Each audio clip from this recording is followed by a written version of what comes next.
আমার নাম কৌশানী গাঙ্গুলি।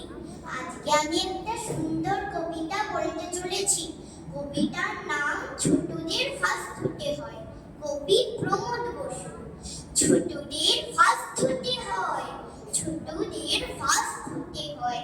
সাঁতারে চিত্রকলায়, ব্যায়ামে পদ্য গলায়, ছোটদের ফার্স্ট হতে হয়, ছোটদের ফার্স্ট হতে হয়। গানে আর তবলা তালে, ক্রিকেটও দাবার চালে, ছোটদের ফার্স্ট হতে হয়, ছোটদের ফার্স্ট হতে হয়।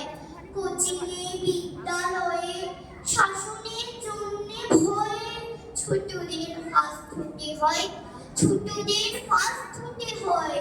বড়দের মান বাঁচালে, দিন রাত খাঁচালে, ছোটদের ফার্স্ট